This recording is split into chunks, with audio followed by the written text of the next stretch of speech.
থেকে বের করেছে, আমি নবীও ক্ষুধার যন্ত্রণায় অস্থির হয়েও আমিও নিজে ঘর থেকে বের হয়ে রাস্তায় বের হয়ে গিয়েছি। এগুলি কিচ্ছা কাহিনী নয়, বাস্তব কথা। তারপরও মানুষের কাছে হাত পাতেননি, ভিক্ষার ঝুলি নিয়ে পথে পথে করেন নাই। উল্টা পাল্টা চলেছেন, ছেলেটাকে এরম বাড়িয়েন না। এখনকার অত্যাধুনিক যুগে একবারে স্বল্প করেছে, আল্লাহর কোরআন শিখার সুযোগ আছে কি নাই? নুরানি মাদ্রাসায় 100 টাকা বেতন, মাশাআল্লাহ। 3 বছর 4 বছর পরে আল্লাহর কোরআন সহি শুদ্ধ করে ফেলতে পারে। বলে হুজুর গরিব মানুষ, টাকা পয়সা তো নাই, কোত্থেকে পড়াবো? ও গরিব না, কি ধরনের গরিব ছিলেন? হযরতে আবু হুরায়রা, হযরতে আব্দুল্লাহ আব্দুর রহমান পেটের মধ্যে পাথর বেঁধেছেন, বুখারী শরীফে এসেছে। পেটের মধ্যে পাথর বেঁধে আল্লাহর নবীর ক্লাসে রওনা হয়ে গেলেন। যাওয়ার সময় বিড়াল মেও মেও করে ডাকে। বিড়াল ক্ষুধার যন্ত্রণায় অস্থির, নিজে খেতে পায় না, বিড়ালকে খাওয়াবে কোত্থেকে? চিন্তা করলো আল্লাহর নবীর ক্লাসে বসলে দুনিয়ার কোনো খোঁজ খবর থাকে না। আপনি কি গরিবী হালাত ও আমার ভাইয়েরা, শান্তিনগর এলাকায় যারা থাকেন, হুজুর আমরা খুব গরিব। সাহাবায়ে কেরাম কি গরিব ছিলেন শুনেন। আবু হুরায়রা রাদিয়াল্লাহু তাআলা আনহু ক্লাসে রওনা হবেন, রাসূলের ক্লাসে চলে গেলেন, প্রথম কাতারে বসে যেতেন। বিয়াগা আপনার ক্লাসে বসে গেলেন, বিড়াল জামার আস্তিনের ভিতরে ঢুকানো, হঠাৎ করে বিড়াল মেও মেও করে ডাকা শুরু করলো। আল্লাহর নবী আপনি আর আমার মতো উস্তাদ ছিলেন না, বেত দিয়ে বাচ্চাকে দাগ লাগাবেন, এরকম উস্তাদ আল্লাহর নবী কোনোদিন ছিলেন না। আল্লাহু আকবার বলেন। এখন তো উস্তাদে বেত দিয়ে দাগ লাগাইয়ে ফেলে। আল্লাহর নবী বাচ্চাদেরকে মারা সম্পূর্ণ নিষিদ্ধ। ছোট বাচ্চাদেরকে থাপ্পড় দেওয়া যাবে না, জোরে আঘাত করা যাবে না, জোরে ধমক দেওয়া যাবে না। আল্লাহর নবী খুতবা দিচ্ছেন, হযরত হাসান হুসাইন আসতেছে, আল্লাহর নবী খুতবা বন্ধ করে দিলেন। আল্লাহু আকবার বলেন। বললেন আমার নাতিদেরকে জাগা করে দাও। আল্লাহর নবী খুতবা দিচ্ছেন, হাসান হুসাইন নবীর পাশে বসে দুষ্টামি করতেছে। আরেকদিন নামাজ পড়েছেন, নাতি কাঁদে উঠে গেল সেজদা অবস্থায়। আল্লাহর নবী চিন্তা করলেন, নানারে ঘোড়া বানাইছে, ঘোড়া তো আর চড়তে পারে না, আজকে বেশি করে চড়ল। সেজদা আগে দিতেন 5 মিনিট, আজকে 10 মিনিট দিয়ে ফেলেছেন। নামাজ শেষ করে সাহাবায়ে কেরামকে বললেন, ও আমার সাহাবায়ে কেরাম, তোমরা কিছু মনে করিও না, আমার নাতিরা ঘোড়ায় চড়তে পারে না, আজকে নানার ঘাড়ে চড়ে ঘোড়ায় উঠেছে, এই জন্য সিজদা একটু বেশি দেরি হয়ে গিয়েছে। কি ইসলাম আমাদেরকে দিয়ে গেলেন। আর আমাদের মা বোনরা বাচ্চাকে এমন জোরে থাপ্পড় দিয়ে ডাইরেক্ট পেছাবে করে দেয়, আছে কি নাই? এই জন্য এটা কয়দিন ধরে বিড়ি খায়, গুল খায়, মদ খায়, গাঁজা খায়, কারণ ছোট বয়সে নির্যাতন অতিষ্ঠ হয়ে গেছে, আদর জীবনে পায় নাই। আল্লাহর নবী বললেন, কুমিয়া আবা হুরায়রা, কে আছো বিড়ালের ফিতা দাঁড়াও। বলল হুজুর আমি। আল্লাহর নবী মজাক করে নাম দিছেন কুম ইয়া আবা হুরায়রা, হে ছোট্ট বিড়ালের ফিতা তুমি দাঁড়াও। আল্লাহু আকবার বলেন না। আবু মানে ফিতা, হুরায়রা হিজরাতুনের তাসগীর, ছোট্ট বিড়ালের ফিতা। নাম হলো আব্দুল্লাহ, নাম হলো আব্দুর রহমান। আল্লাহর নবী নাম দিয়েছে আবু হুরায়রা। আর দুনিয়ার সকল মুহাদ্দিস জানেও, আব্দুর রহমান বললেন, দুনিয়ার ও সাহাবায়ে কেরাম, এখন থেকে আমাকে আবু হুরায়রা ডাকো। আল্লাহর নবীর মুখ থেকে যেই নাম দিয়েছে এটার মধ্যে বরকত আছে। আল্লাহু আকবার বলেন। হাদিসের মধ্যে এখন যত হাদিস পাই সব আন আবি হুরায়রা, আবু হুরায়রা। সবচেয়ে আল্লাহর নবীর জীবনী, আল্লাহর নবীর জীবনী, আল্লাহর নবীর সিরত যিনি সবচেয়ে বেশি বয়ান করেছেন উনি হচ্ছেন হযরতে আবু হুরায়রা। এমনি হয়ে গেছে, দুনিয়ার সাহাবায়ে কেরাম বললেন, আবু হুরায়রা এত বেশি হাদিস বর্ণনা করে কেন?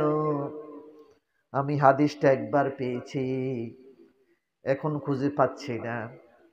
একদিন ক্লাসে বসে গেলেন, আল্লাহর নবী চেহারার দিকে তাকায় বললেন, এইদিকে আসো আবু হুরায়রা, তুমি সব সময় আমি নবী যেখানে যাই তুমি সেখানে গিয়ে হাজির হয়ে যাও, কোনদিন আমার কাছে কোনো কিছু চাও না, আজকে কিছু বলো আমি তোমার জন্য দোয়া করে দেব। আল্লাহু আকবার বলবেন না? ঘুম এসে গেছে? আবু হুরায়রার সামনে এগিয়ে গেলেন, আল্লাহর নবী বলেন, কি দোয়া করব তোমার জন্য, কি চাও? আমনে হলে বলতেন, হুজুর ছেলে 3টা গেছে ইটালি। আমার একবার এক মুরব্বী নিল, হুজুর এই 3টা করছি বিল্ডিং, 3 ছেলে ইটালি গেছে, সামনের বছর সোডরে পাঠাই, কত দোয়া করি। আমি কাহারে ইটালি যেতে দোয়া চায়, বিল্ডিং এ দোয়া চায়, জায়গা জমিন কিন্তু দোয়া চায়, এই কথা দোয়া করে না হুজুর। আর ছেলেটা খোয়ালেয়া করে না, আমার জেনারেশনে ভালো কিচ্ছু নেই, হুজুর দোয়া করেন যাতে আমার বংশে একটা ভালো আলেম হয়, সেই দোয়া নাই। আসছে তাবিজের জন্য, হুজুর তাবিজ দেন। কয় কি কয় স্বামী স্ত্রীর মধ্যে গন্ডগোল,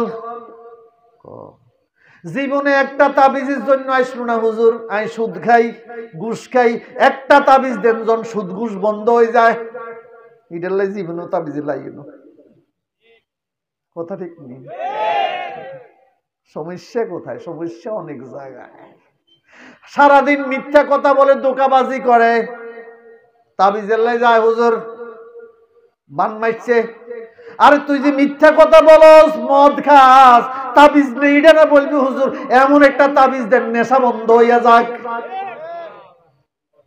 কথা ঠিক নেই? আস্তে কথা বলেন কেন? এটার লাই যায় না কেন? ও ফাঁকে ফাঁকে। হ্যাঁ, হযরতে আবু হুরায়রা আল্লাহর নবীর কাছে কি চায় শোনেন।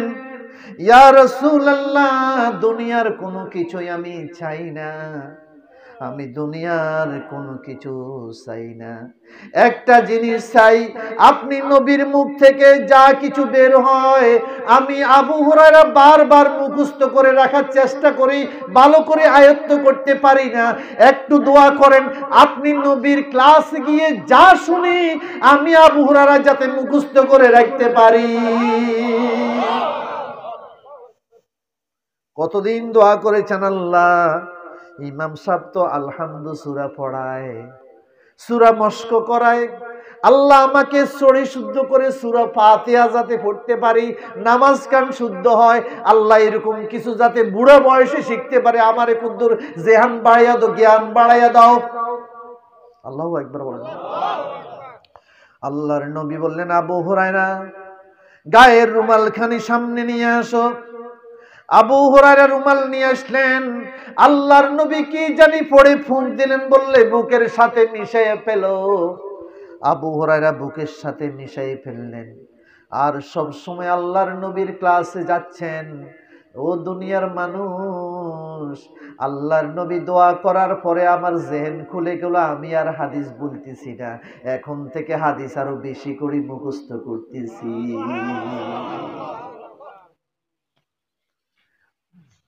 যে যেটা চাইবেন আল্লাহ তাকে সেটাই দিবে, তবে দুনিয়া খুব ওয়ান টাইম, কথা বলার সুযোগ পাবেন না। এমন মৃত্যু আগে জীবনে আমরা দেখি নাই, কথা ঠিক কিনা? সেই আবু হুরায়রা রাদিয়াল্লাহু তাআলা আনহু একদিন পেটের ক্ষুধার যন্ত্রণায়, কি গরিবী হালাত শান্তিনগরের মানুষ, ও শান্তিনগরের দ্বীপ এলাকার মানুষ, হুজুর খুবই গরিব মানুষ, নতুন করে বাড়িঘর করছে, কি গরিব জীবনে দেখেছ? আবু এমন মুসলমান দেখো, গরিব দেখো, পেটের ক্ষুধার যন্ত্রণায় পেটের মধ্যে পাথর বেঁধেছে, একজন গরিব তুমি দেখাও আছে? আমি নিজে দেখেছি, আমার আম্মা যখন ভাত ফাঁক করতেন, ভাতের মায়ের জন্য ফাঁসের বসে ছোট ছোট ফুলাইন ভাতের মায়ের জন্য লাইন ধরেছে, আমি নিজে দেখেছি, ছোট বয়সে নিজে দেখেছি। ওই ভাইয়া গ্রুপের মকসুদ আলী সাহেব বেলগড় মাদ্রাসায়, তখন আমি বেলগড় মাদ্রাসায় পড়ি, বেলগড় মাদ্রাসায় পড়ি না, কিছু লাগবে না, আমার সময় তো শেষ হয়ে আসতেছে। বেলগড় মাদ্রাসায় পড়ি, মকসুদ আলী ভাইয়া গ্রুপের, এরা এখন কত কোটি টাকার মালিক নিজেরাও জানে না, কারণ কিয়ামতের আগে এমন ভাবে আল্লাহ সম্পদ দিয়ে দিবেন, যাকাত খাওয়ার মতো লোক পাওয়া যাবে না। কত সম্পদ চাও বনি আদম, কত সম্পদ তোমার দরকার? সুতরাং শান্তিনগরের মানুষ গরিব হলেও আল্লাহ যাতে এখানে শান্তি দান করে, এ এলাকা যাতে ইসলামের এলাকা হয়, এ এলাকা যাতে দ্বীনের দাঁড়িয়ে আল্লাহর মারকাজ হয়, এটা দোয়া করবেন। আমরাও এখান থেকে আজকে দোয়া করে যাব। আবু হুরায়রা পেটের ক্ষুধার যন্ত্রণায় অস্থির, হাদিসটা শোনাইতে হচ্ছে, বুখারী শরীফে এসেছে, পেটের ক্ষুধার যন্ত্রণায় মৃগী বায়ুর মতো অনেক সময় শুয়ে থাকতেন। আজকে গিয়ে এমন জায়গায় বসেছে, হযরত আবু বকর এই রাস্তা দিয়ে যাবে, এই মোড় দিয়ে যাবে, এমন জায়গায় গিয়ে আবু হুরায়রা, হযরতে আবু হুরায়রা সেখানে গেলেন। আবু হুরায়রা সেখানে শুয়ে রাস্তার মোড়ে আছেন। আবু বকর রওনা হলেন, সালাম দিলেন, ওয়ালাইকুমুস সালাম বলে আবু বকর চলে গেলেন।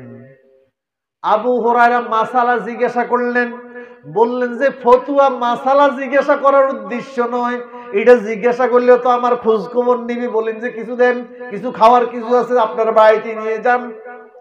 কিন্তু আবু বকর কিছুই বললেন না, সালামের উত্তর দিয়ে চলে গেলেন। আমার পেটের ক্ষুধার মাসালা তো কোনো সমাধান হলো না। কি গরিবী হালাত সাহাবায়ে কেরামের। আর মুসলমানের এখন অবস্থা যেটা দেখি, সারাক্ষণ শুধু টেনশন, কেমনে পকেট। আর মনে কয়েক বছর পরে মানুষ পাগল হয়ে যাবে দুনিয়ার লাই, আমার কাছে এরকমই মনে হচ্ছে ইতিমধ্যে। আমি কয়েকজনকে দেখতে, আমি দূরে থাকি, আমি না ওদের সাথে কথা বলা যাবে না, চলাও যাবে না, কারণ ওর সাথে চললে শুধু দুনিয়ার কথা, পরকালের কোনো কিছু পাই না। এই কি এইভাবে দুনিয়া লাগবে?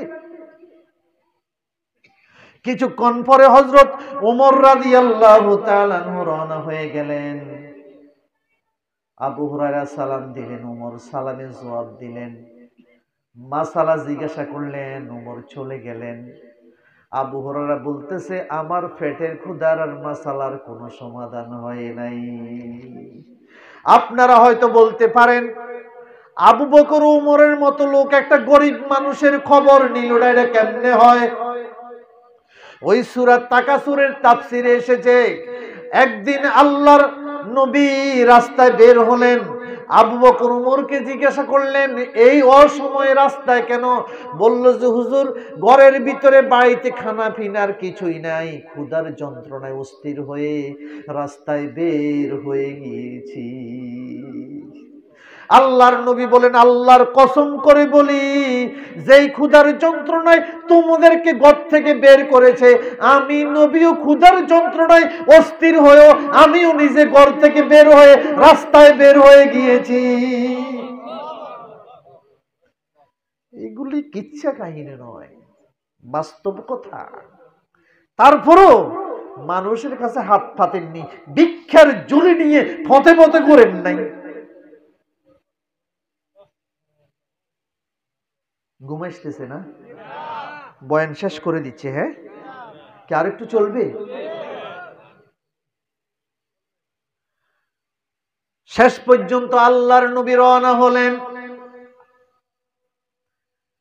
আবু হুরায়রাকে দেখে তাবাসসামা, আল্লাহর নবী মুস্কি হেসে ফেললেন। আল্লাহু আকবার বলো।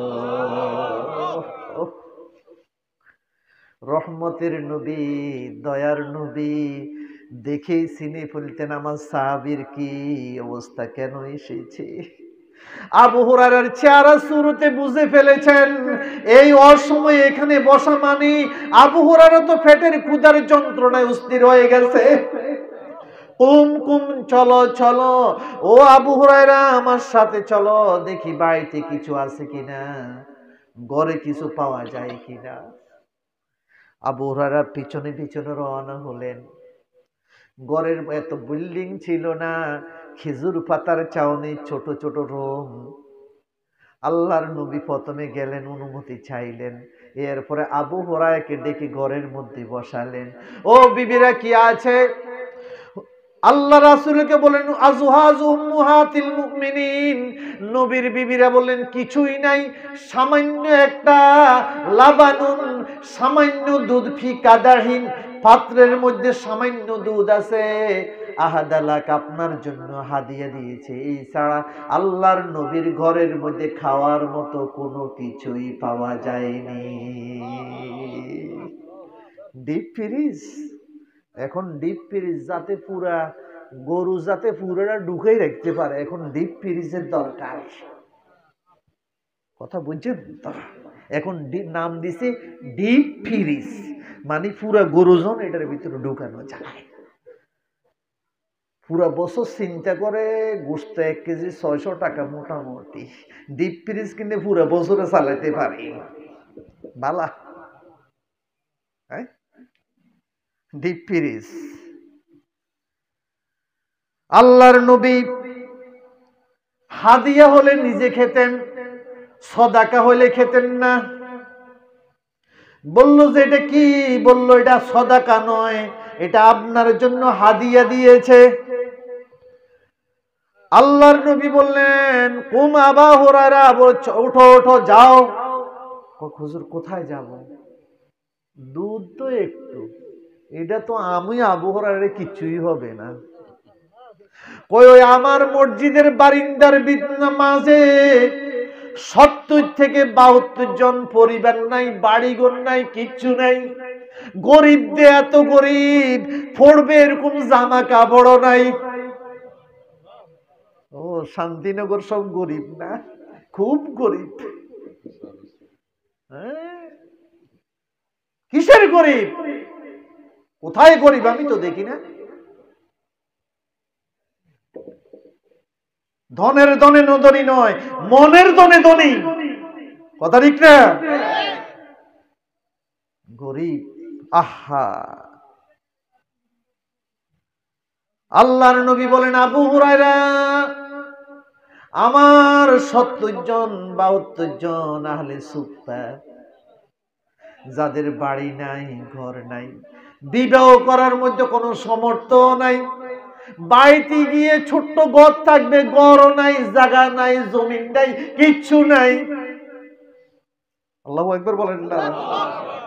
এগিন কিচ্ছা কাহিনী নয়, এগিন বান্দরের কিচ্ছা নয়, এগিন সহি হাদিসের কথা, বুখারী শরীফের কথা। বাড়ি নাই, কিছুই নাই, ওরা ক্ষুধার যন্ত্রণায় কষ্ট পাচ্ছে, ওদেরকে নিয়ে আসো। আল্লাহু আকবার বলবেন না। হালাল খানার বরকত।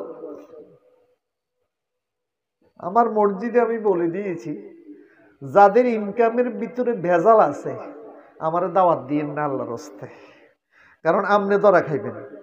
আমারে দাওয়াত খানা কোনো ফরজ নয়, আমনের হালাল পথে ইনকাম করা ফরজ। তো যাদের ইনকামে ভেজাল আছে এরা আমরা দাওয়াত দিয়েন না, দাওয়াত কমে গেছে মোটামুটি। আমি মোটামুটি এখন রিল্যাক্সে আছি। আমি বলছি আমার ঘরের মশারির ডাইল আর গোলা আলুর ভর্তা দিয়ে খেলে আমার ফ্যাট খুব ভালো থাকে, কিন্তু আমনেগো কারো কারো ঘরে খাইলে আমার ইঞ্জিনে পুরো ডিস্টার্ব দেখা দেয়। আগেরকার বুজুর্গরা এই জন্যে কেটলি একবার সাথে লোক রাখতেন, নিজেরা ফাঁকাইতেন, খানা খাইতেন না। ওমরা তো বাসা টাসা নাই, চলে মানে কথা বুঝেন নাই? আহা, কালকে নুরুল ইসলাম জিহাদি সাহেবের বক্তব্য শুনলাম, কয় যে আমরা যখন ওয়াজ করেছি সারা বাংলাদেশে, মারা গেছেন 2-3 দিন আগে, কয় ফিরা চিনেননি? ফিরা চিনেন না? মুরব্বীরা চিনবেন, এই ইয়ং জেনারেশন চিনত না, কারণ তো ফিরে নাই। তো ঘরে আছে নাকি? ফিরা আছে, অনেক ঘরে নাই। তো আমরা যাইতাম গেলে, কই ভাই আপনাকে ফ্রিয়ে আসিনি? আছে। কৌকে ফ্রিয়ে দাও। হুজুর কিনলে আইসেন? তোমরা 3-4 জন আসেনি? আছে। আমি ফিয়ার মধ্যে বই তোমার কুদুর ওয়াজ করি যে আমি আল্লাহ আইসি ডাকাতুর। এইভাবে সারা বাংলাদেশে মানুষদেরকে ইসলামের দায়ী আল্লাহর কাজ করছি। 60 জনের সামনে ওয়াজ করছি, 60 জনে আল্লাহ দিলে আল্লাহ হেদায়েত করে ফেলেছে। আর এখন লক্ষ জনতার সামনে ওয়াজ করে মসজিদ ফজরের সময় মুসল্লি খালি, মসজিদে কোনো মুসল্লি পাওয়া যায় না। কোথায় গেল সেই রুহানিয়ত? কোথায় এত ওয়াজ? কারণটা কি? বেজাল শুধু অন্যদের মাঝে ঢুকে নাই, আমাদের ভিতরও বেজাল ঢুকে গিয়েছে। সারা গায়ে ক্ষত, ওষুধ দিব কত? সমাজে যদি 90 জন সুদখোর থাকে, আমাদের ইমাম সাহেবের, খতিব সাহেবের যে সুদখোর বেতন দেয় কি দেয় না? খানা খাওয়ায় কি খাওয়ায় না? তো আমার গাজীপুর মসজিদে আমি জুমা পড়াই, আমারে বলতেছে হুজুর উগ্গা সুদখোর আর এতে আমারে বাসার যাই দাওয়াত দিছে, একবার 2তলা 3তলা উঠে, হুজুর কি কি আমার দুনুগা ছেলে মেয়ের আঁকি কেন? আচ্ছা আমার সম্ভাবনা কম, আমি যাওয়ানো সম্ভব হবে না, হুজুর আরজ করি। এবেন আমার মসজিদ কমিটিকে বলেছে ওই সুদখোরের বাড়িতে খানা খাওয়া যাবে না, ডাইরেক্ট নিষেধ। মসজিদে 10,000 টাকা দিয়েছে সে, কত বড় সাহস! আমার হুজুর টাকা, আমি কইডা ওর টাকা নেওয়া যাবে না। হুজুর কো টয়লেটে? হ্যাঁ, টয়লেটে লাগানো যাবে। টাকা টাকা ফাইলেই খাবেন না। গরিব মানুষের ইনকাম হালাল। আল্লাহু আকবার বলো। সুতরাং রাতারাতি বিল্ডিং করে কোটিপতি হবেন, সব পৃথিবীর কেউ কোনোদিন চিরস্থায়ী থাকবে না। কথা ঠিক কিনা? আল্লাহর কাছে হিসাব দিতেই হবে। কথা ঠিক কিনা? হযরতে আবু হুরায়রা রাদিয়াল্লাহু তাআলা আনহু, আল্লাহর নবী বললেন আহলে সুফায় যাও ওদেরকে নিয়ে আসো। মনে আছে তো? আবু হুরায়রা হালাল পথের মধ্যে কি বরকত! শান্তিনগরে মা ও বোনেরা কৃষি কাজ করেন, শ্রমিক মানুষ, রিক্সা চালান, সিএনজি চালান, তোমার ইনকামটা সম্পূর্ণ হালাল, এতে কোনো সন্দেহ নেই। এখন তো রিক্সাওয়ালা মেশিন লাগাইছে, কিন্তু এমন রিক্সা উঠছি আরে গামে তার চেহারা টপ টপ করে পড়ে। 20 টাকা দিয়েছি, আরো 2-1 টাকা বেশি দিতাম, কারণ তার ইনকামটা পিওর হালাল, কোনো সন্দেহ নেই। আবু হুরায়রা চিন্তা করলেন 70 জন 72 জন, আল্লাহ আল্লাহ রাসূল যা বলে তাই মানতে হবে, কিন্তু মনে মনে ভাবলাম এই দুধ মনে হয় আমার পর্যন্ত আর পুষবে না। যেই সামান্য দুধ, এটা তো আমারে কিছুই হবে না। আল্লাহু আকবার বলেন না। আল্লাহর নবী যেহেতু বললেন, ডেকে নিয়ে আসলাম। কুমু চলেন চলেন। কোথায় যাব? আল্লাহর নবী বলেছেন বাড়িতে যাওয়ার জন্য দুধ হারিয়ে এসেছে। 70 জন লাইন ধরে আসছে। আল্লাহু আকবার বলেন না। দুধ সামান্য পরিমাণ। আল্লাহ আল্লাহ আল্লাহ আল্লাহ। রাসূল বললেন বসো বসো। বসছে। ইয়া কুম ইয়া আবাহির, বুখারী শরীফ আসছে আবাহির, আদর করে ডাকছেন, আপনার ছেলের নাম উসমান, আপনি ডাকেন ইয়া উসমু। উসমু কোথায় আমার? বিবি কহের নাম উসমান, আপনাদের উসমু ডাকেন। আদর করে ডাকি। নাম হইছে আবা হুরায়রা, ডাকে আবাহির। হুজুর লাব্বাইক লাব্বাইক, আমি তো হাজির। কয়েকজন একজন করে বিসমিল্লাহ করে দেওয়া শুরু করো। একজন খানা শেষ হলে আরেকজনকে দিবেন। আবু হুরায়রা বলেন নিজ হাতে একজন একজন করে দুধ দেওয়া শুরু করে দিলাম। আরো হুজুর আল্লাহু আকবার। একজন খানা শেষ হলে তৃপ্তি সহকারে খেয়েছে, আরেকজনকে দিলাম। উনি তৃপ্তি সহকারে খেয়েছে, আরেকজনকে দিলাম। দিতে দিতে সবাইকে দিয়ে শেষ করে ফেললাম, এখনো দুধ বাকি রয়ে গেছে। আল্লাহর নবী বললেন আবু হুরায়রা, বাকিয়া আনা ওয়া আনতা, তুমি আর আমি বাকি রইছি না। হুজুর কিন্তু জানেন কে কে বাকি আছে।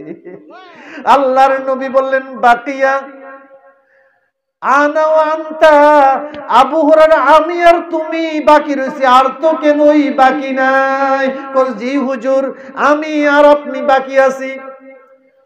আবু হুরায়রা সাম্মিল্লাহ, বিসমিল্লাহ বলো, খাওয়া শুরু করো। খাইতেছে খাইতেছে খাইতেছে, আরো খাও। খাইছে, আর একটু খাও। খেয়েছে, আরো খাও। হুজুর আল্লাহর কসম করে বলি, এই পেটের ভিতরে দুধ জায়গা দিবে এমন কোন জায়গা আমার পেটের ভিতরে আর নাই। গরিব মানুষ, শান্তিনগর। কিসের গরিব? ধনের ধনে ধনী নয়, মনে যেই ধন মানুষকে বাইয়ে বাইয়ে শত্রু বানায়, যেই সম্পদ চাচা বাতিজাকে সম্পর্ক বিচ্ছিন্ন করে, এরকম সম্পদের দরকার নাই। কথা ঠিক কিনা? আশ্চর্য সম্পদ হয়েছে ভাইয়ের সাথে বোনের সম্পর্ক, ভাইয়ের সাথে ভাইয়ের সম্পর্ক শেষ হয়ে গেল। কি বলেন? কথা সত্য না? জোরে বলেন, কথা সত্য না মিথ্যা? এক ভাই আরেক ভাই চেয়ারও দেখে না, এর সাথে তার কোনো সম্পর্ক নেই। আমি এক জানাজাতে গেলাম, তো বলতেছে অমুক ডাক্তার আমাদের আত্মীয়। কই? হুজুর এ আমার মা মারা গেল পাশের বাড়ি রে। জানা দেখতেও তো আসে নাই জীবনে, জানাজাতেও আসে নাই। আমি চিন্তা করলাম ইন্না লিল্লাহ, ও কি মুসলমান হলাম আমরা, শেষ বিদায় দিবে জানাজাতেও শরীক হয় নাই। সম্পদ সম্পদ। ইয়াউমা লা ইয়ানফাউ মালু ওয়ালা বানুন, ইয়াউমা লা ইয়ানফাউ মালু ওয়ালা বানুন ইল্লা মান আতাল্লাহা বিকলবিন সালিম।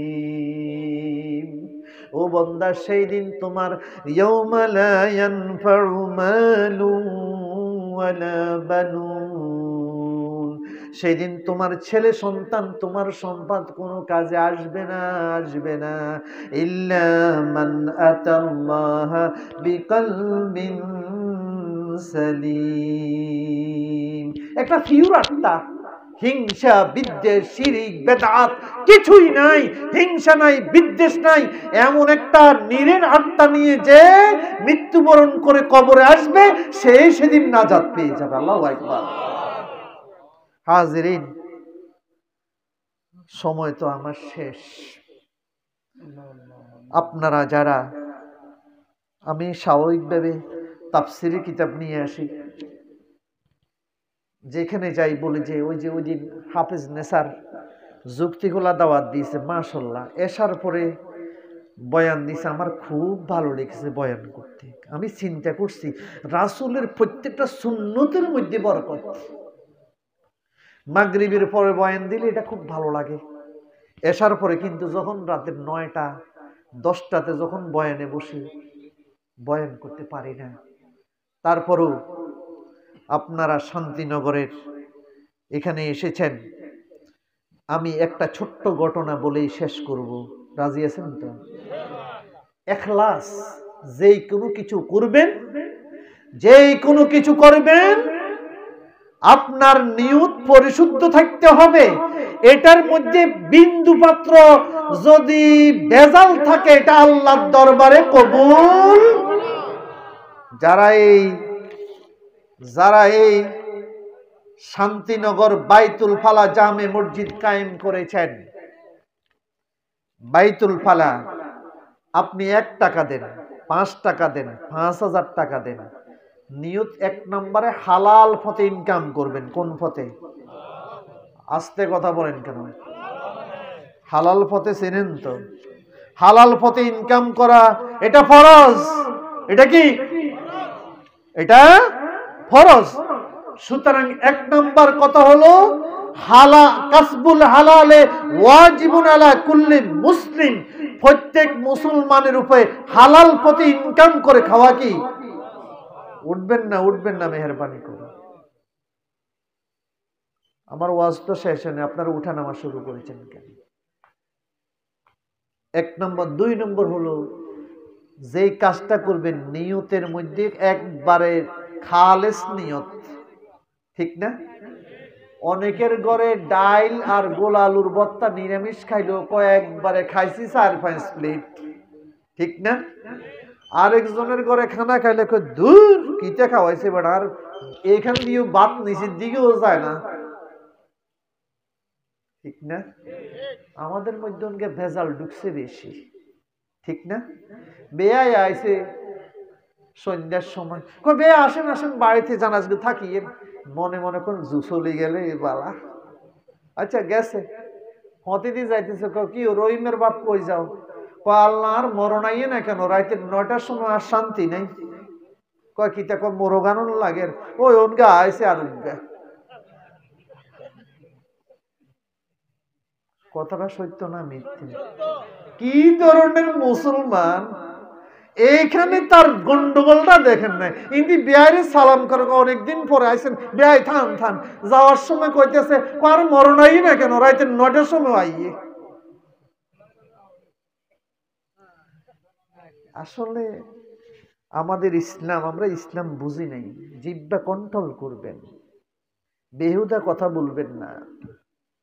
এই জন্য অনেক পীর মাশায়েখরা সবক দেয়, সকাল সন্ধ্যা তাসবিহ জিকির। আল্লাহর নবী 4টি জিকির সবসময় করতেন, হাঁটতে বসতে চলতে, খালি গায়ে, জামা সহ, জামা ছাড়া, অজু সহ, অজু ছাড়া।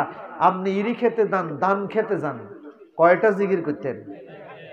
বলেন সুবহানাল্লাহ ওয়ালহামদুলিল্লাহ ওয়ালা ইলাহা ইল্লাল্লাহ আল্লাহু আকবার। কয়টা জিকির বলুন তো সবাই? সুবহানাল্লাহ ওয়ালহামদুলিল্লাহ ওয়ালা ইলাহা ইল্লাল্লাহ আল্লাহু আকবার। কয়টা জিকির? ঘুমাইতেছে। কয়টা জিকির? দোকানে হাঁটতে বসতে চলতে, সিএনজিতে, হুন্ডাতে, যেখানে সেখানে যখন এই অবস্থা থাকে, অজু ছাড়াও এই জিকির করা যাবে। আল্লাহু আকবার বলেন। তাহলে পরকালে হিসাব দেওয়াটা কি হবে? সহজ। তাহলে আপনাদের এই মহল্লায় যে মসজিদ করেছেন, আমি মাওলানা আজকের সভাপতিকে আল্লাহ সম্পদ দিয়েছেন, আলহামদুলিল্লাহ। আমাদের আলেমদের মধ্যে আল্লাহ উনাকে যথেষ্ট সম্পদ দিয়েছেন, আলহামদুলিল্লাহ বলেন। ছেলেরাও কুয়েত থাকে, উনারও মন মানুষের ভালো। আমি মাওলানা শফিকুর রহমান সাহেবকে বলবো, এই মহল্লায় এটা একটা ইসলামের কেন্দ্র হবে, মারকাজ হবে। আল্লাহু আকবার বলেন। এটা মারকাজুল ইসলাম, ইসলামের কেন্দ্র যাতে আল্লাহ কবুল করে, বলুন আমিন। আর আগের যুগের সকল মসজিদ ছিল ইসলামের দাঁড়াইল আল্লাহর মারকাজ কেন্দ্র। এখনো মসজিদে নববীতে পুরুষ এক পাশে, মহিলা এক পাশে, শুধু আল্লাহর কোরআন শিখানো হয় মসজিদে নববীতে। আল্লাহু আকবার বলেন না? আর বাংলাদেশে 5 ওয়াক্ত মসজিদে পড়ার পরে মশা মাছিও নাই, শুধু তালা বাড়ি রাখে। আর আল মসজিদে নববীতে সারাক্ষণ শুধু নামাজের পরে শুধু তাফসীর, হাদিস, কোরআনের। আমি নিজেও একদিন একজনের সামনে কোরআনের ক্লাসে বসলাম, কয় এবার সিগনেচার করা। আমি আল্লাহ যা হোক মসজিদে নববীতে এসে যে ছাত্র হইতে পারছি, কিয়ামতের ময়দানে এই উসিলে সারাই দিও। একবারে সিগনেচার করিয়েছে আব্দুল হালিম, মানে হেমিয়া ছাত্র হয়েছি। আলহামদুলিল্লাহ বলেন না? হ্যাঁ, ওখানে মসজিদে ক্লাস করে হাজার হাজার পুরুষ মহিলা আল্লাহর কোরআন শিখে মসজিদে নববীতে। এই মসজিদে, এই মহল্লায় যে দেখতে পাচ্ছি, আল্লাহ যদি কবুল করে মসজিদটা যাতে ইসলামের কোরআন প্রচারের কেন্দ্র, কোরআন শিক্ষার কেন্দ্র যাতে এই এলাকা হয়, আল্লাহ যাতে কবুল করে, বলুন আমিন। আর ভবিষ্যতে যদি হয় একটা নুরানি মাদ্রাসা যদি করা যায়, তাহলে ইনশাআল্লাহ এটা আল্লাহ কবুল করবেন, বলুন আমিন। তবে নিয়ত থাকতে হবে কি? আসতে বললেন কেন? মহিলারা বলে নিয়তের মান বরকত, বলে কি বলে না? নিয়তের মান বলে কি বলে না? অবশ্যই বলে। নিয়ত সহি থাকতে হবে। সেটা হচ্ছে, আমি একটা ছোট্ট ঘটনা বলে শেষ করব। আমাদের মাদ্রাসার দাখিল ১০ম শ্রেণীতে একটা গল্প আছে, ইবাদাতুল্লাহি বিল ইখলাস। আল্লাহর ইবাদত, অন্যদিকে মনোনিবেশ করবেন না। ইবাদত করতে হবে ইখলাস নিয়ে, একনিষ্ঠভাবে, একমাত্র আল্লাহকে খুশি করার জন্য। কাকে খুশি করার জন্য? আপনারা যারা এই প্রতিবেশী, এই মসজিদের প্রতিবেশী, আল্লাহকে খুশি করার জন্য আপনাদেরকে কাজ করতে হবে। রাজি আছেন? কারা কারা আছেন? হুজুর আমরা মহল্লা বিভিন্ন এলাকা আছি, আমরা চেষ্টা করব এটাকে দাঁড় করানোর জন্য। আল্লাহ কবুল করুন। 10-এর লাঠি 1-এর বোঝা, ঠিক না? কি বলেন আপনারা? সবাই চেষ্টা করবেন। আপনি যদি নিয়ত সহি করেন, আল্লাহ অবশ্যই এটার মধ্যে বরকত দান করবেন।